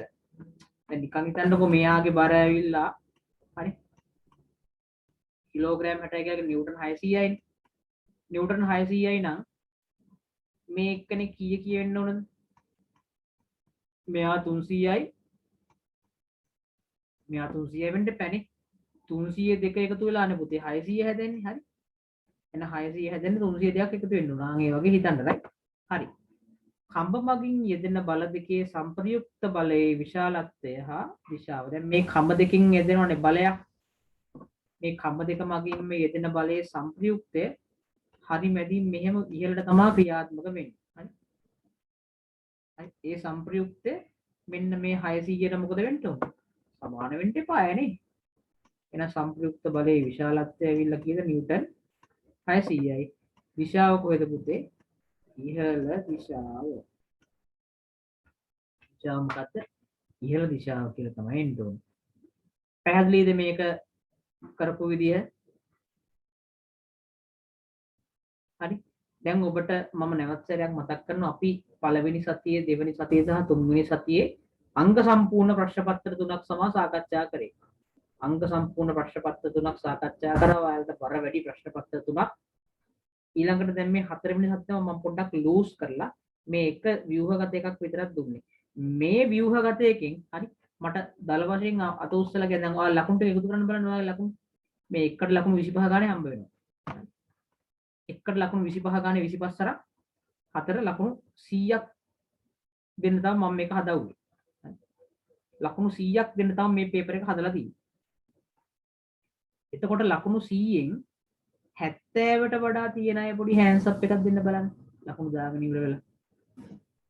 ලකුණු දාගෙන ඉවරලා මේකේ 100න් 70ට වඩා තියෙනවද? 70ට වඩා තියෙන්න ඕන හරිනම්. 100න් ඔව් තියෙන කට්ටියත් ඉන්නවනේ හරි. මට 70 නෙවෙයි 100න් 50ට වඩා වැඩි ඔක්කොම ලතුස්සන බලන්න. 100න් 50ට වඩා වැඩි ඔක්කොමල්ලා. අර කලින් කරපු ප්‍රශ්න පත්‍ර තුනේම සාර්ථකත්වය මේ පේපර් එකෙන් මනින්න පුළුවන් ටක්කෙට. හරි. ඔබ අනිවාර්යයෙන්ම 50ට වඩා වැඩි නම් ඔබ මොනවා හෝ දෙයක් කරලා තියෙනවා. ඒ කියන්නේ මොකක් හෝ කරලා උත්සාහයක් දාලා දෙනවා. නමුත් ඔබට මේ පේපර් එකකට ලකුණු 50ට අඩුයි නම් අපි 50ක් කියන එක අපි කියමු ලකුණු 30ට වඩා අඩුයි කියලා කියන්නේ ඔබ සෑහෙන්න මහන්සි වෙන්න ඕන දරුවනේ. ඒ කියන්නේ ඔයාලගේ නොසලකිල්ලෙන් තමයි ඔයාගේ ලකුණු අඩු වෙන්නේ දරුවනේ. ඒක තේරුම් ගන්න ඕන. විභාගය කියලා කියන්නේ සෙල්ලමක් නෙවෙයි. හරි. මේ විභාගය කියලා කියන්නේ ඔයාගේ නේද? ඔයාගේ බලාපොරොත්තුවක්. ඔයාගේ තියෙන මේ අදිෂ්ඨානය, ඔයාගේ තියෙන ඒම් එක, ඔයාගේ ටාගට් එක. හරි. ඔයාගේ ටාගට් එකක් වගේ තමයි ඔයාගේ අම්මගේ අප්පච්චිගේ හීනයක්. හරි. අම්මගේ අප්පච්චිගේ හීනවලට නේද? පයින් ගහන්න එපා දරුවනේ පව් සිද්ධ වෙනවා. හරි. ඔයාලට දැන් මේ වෙනකොට ලොකු නිදහසක් හම්බ වෙලා තියෙනවා. ඔයාලට මේ වෙනකොට ලොකු නිදහසක් හම්බෙලා තියෙනවා. මොකද්ද ලොකු නිදහස? වෙනදට කවුරුත් ඔයාලට ෆෝන් එකක් දෙන්නේ නැහැ. අඩුම තරමේ අපේ නේද? ගුරුවරයෙක්වත් ඔයාලට නේද ෆෝන් එකක් ගේන්න දෙන්නේ නැහැ. ක්ලාස් එකටවත් ගේන්න දෙන්නේ නැහැ. හරි. ෆෝන් එකක් ළඟ තියාගන්නවත් දෙන්නේ නැහැ. නමුත් දැන් ඔබට ෆෝන් එක ළඟ තබා ගැනීමේ වරෙන්තුව හම්බ වෙලා තියෙනවා. නේද? ෆෝන් එක ළඟ තබා ගැනීමේ වරෙන්තුව හම්බෙලා සමහර දරුවෝ මේ වරෙන්තුව පාවිච්චි කරලා විවිධාකාරයේ නේද අයුතු ක්‍රියාකාරකම් කරනවානේ. ඔයා මේකේ නේද PUBG ගහලා දින්න කියලා ඔයා PUBG ගහලා ඊළඟ ලෙවල් එකට ක්ලිපයි වුණා කියලා ඔයාට ලැබෙන දෙයක් නැහැ. ඔයා අර ෆ්‍රී ෆයර් ගහුවා කියලා ඔයාට ලැබෙන දෙයක් නැහැ. මානසික රෝගීයෙක් වීම තමයි තියෙන්නේ. හරි. ඒක නිසා ෆෝන් එක දුන්නා මේ ෆෝන් එකෙන් අයුතු ප්‍රයෝජන ගන්න එපා කියන එක මතක තියාගන්න ඕන. හරි. ෆෝන් එකෙන් අයුතු ප්‍රයෝජන ගන්නම එපා දරුවනේ. ෆෝන් එක දීලා තින්න ඔයාගේ වැඩවලටනේ. ඔයාගේ පන්ති කරගන්න නෙමෙයි. දැන් හිතන්නකෝ ඔයා පන්තියක් කරන අතරේ පන්තිය ඕපන් කරගෙන අනිත් පැත්තෙන් ගේම් එක ඕපන් කරගෙන ගේම් එක ගහින්න අම්මා හරි අප්පච්චි හරි ළඟට එනකොට විතර ටක් ගාලා පන්තියට මෙයා වෙනවා. ඔයා ඉන්නේ ගේම් එකේ 100 නමුත් පන්තිය දාගෙන තමයි ඉන්නේ. අන්තිමට වැඩක් නැහැනේ. කවුද රැවටෙන්නේ දරුවනේනේ? රැවටෙන්නේ ඔබම තමයි. ඉතින් රැවටෙන එක ඔබ රැවටෙන්න එපා. අම්මා අප්පච්චිව රවට්ටන්න යන්නත් එපා. ඔබම තමයි රැවටෙන්න මොනවා කරත් මතක තියාගන්න. හැමදාම අවංක වෙන්න පුරුදු වෙන්න. අවංක වෙලා වැඩ කරන්න. මේ දෙන ෆෝන් එක දෙන එකකින් අයුතු ප්‍රයෝජන ගන්න එපා. ඔබගේ වැඩ කටයුතු විතරක් හරියට කරගන්න. හරි? එතකොට මෙන්න මේ කාරණේ තව පාරක් කියන්න ඕනේ. දැන් ඔබට මම මේ මගේ YouTube channel එකේ වීඩියෝස් දාලා තියෙනවානේ. හරි? පාඩම් වීඩියෝස් දාලා තියෙනවා. හරි? පාඩම් වීඩියෝස් බලනකොට සමහර දරුවෝ පාඩම් වීඩියෝ එක දිහා නිකන් ඔය බලාගෙන විතරක් ඉන්නවා. ලැප් එක හරි මේක හරි උන්ටලා නිකන් ඔය ඉයර්ෆෝන් එක ගහගෙන අහගෙන බලාගෙන ඉන්නවා. එහෙම නෙමෙයි මේ වීඩියෝ එක පැත් නේද? ප්ලේ වෙන තැන තියලා එතනට කොලයක් පෑනක් එහෙම ගෙනල්ලා හරි වීඩියෝ එක ස්ටොප් කර කොලේ ලියලිය හරි ලියලිය chart ගගහ හරි ඔබ වැඩක් කර තමයි මේ වීඩියෝ එක බලන්න ඕනේ. හරි මේ වීඩියෝ එකේ දෙන දේවල් කියන දේවල් ඔබ සටහන් කරගන්න ගමන් තමයි ඔබ මේක ඒ කියන්නේ ඔයා වීඩියෝ එක බලනකොට ඒක සක්‍රියව ඔයාගේ අතින් වෙන්න ඕනේ. හරි අන් එහෙම නිවැරදිව පාඩමක් බලන්න පුරුදු වෙන්න. හරි නැත්නම් මේ ගුරුවරයා ලියා ගන්න කියනකම් ඉන්න එපා. හරි. දැන් මේක ඒක පාර්ශ්වික අධ්‍යාපන රටාවක් වෙලා ඉවරයි. නමුත් ඔබ නොබග යන්නත් ගොඩක් පෙළඹෙනවා මෙන්න මේ කාරණාවෙදි. ඒක නිසා මම කියන දරුවෝ තමන්ට තමන් අවංක වෙන්න. හරි. තමන්ට තමන් අවංක වෙන්න 2022 පෙබරවාරි 21 ඔබට විභාගේ පටන් ගන්නවා. ඉතින් එච්චර ඉන්න ඕනේ නැහැ. ඔයා මේ අවුරුදු 31 වෙනකොට දෙසැම්බර් 31 වෙනකොට ඔබ මේ ඔක්කොම සිලබස් ඉවර කරන්න ඕනේ. හරිද? ඉතින් ඒකට හොඳට මතක තියාගන්න මේ වැඩේට සහභාගී වෙන්න, මේ වැඩේට දායක වෙන්න. හරි. රැවටුනොත් රැවටෙන්නේ ඔයාම තමයි පුතේ, වෙන කවුරුත් රැවටෙන්නේ නැහැ. වැඩ කරන්න. වැඩ කරොත් තමයි පුතේ ඉස්සරහට යන්න පුළුවන්. එහෙනම් දරුවනේ අද අපි අදට පන්තිය නිමා කරමු. අද අපිට මම කතා කරේ හරියටම ප්‍රශ්න 4යි අද. 4ම තමයි දීලා තිබුණේ. ඔය ප්‍රශ්න 4 ඇසුරින් තමයි අපි අද මේක සාකච්ඡා කරේ. එහෙනම් අමතර දේවල් තියෙනවා නම් අහන්න. නැවතත් මම කියන්නේ ඔයාලා දැන් අහන ගතිය අඩු වෙලා කට්ටිය. ප්‍රශ්න අහන ගතිය අඩු වෙලා right? ප්‍රශ්න අහන්න හරි. මේ දවස්වල මම හිතන්නේ අර ස්ට්‍රයික් එක නිසා උගන්වන්නේ නැතුව මේ දවස්වල ඔයාලා උසදෙල්ල මල්ල උගන්වන්නේ නැහැ කියලා ඔයාලා නිකන් ඉන්නපො ඔයාලා ප්‍රශ්න අහන්න. ඔයාලා වැඩ ටික ඔයාලා කරගන්න. හරි. එහෙනම් දරුවනේ අදට අපි පන්තිය නිමා කරමු. හරි. එතකොට ඊළඟ දවසේ මට තව තියෙනවා MCQ එක ඩිස්කෂන් එකක් දාන්න ගිය පාර පේපර් එකේ නේ. ඒක මම දාන්නම් ළඟදී කියන්නේ හෙට කොහොනිට දාන්න. හරි. එහෙනම් දරුවනේ අදට අපි සමුගම හෙට වලට ටියුට් කරන්න එන්න කියලා තියෙනවා. ඒක ඒ වෙලාවට බලලා ඉන්න. එහෙනම් දරුවනේ සියලු දෙනාටම සුබ රාත්‍රියක් වේවා.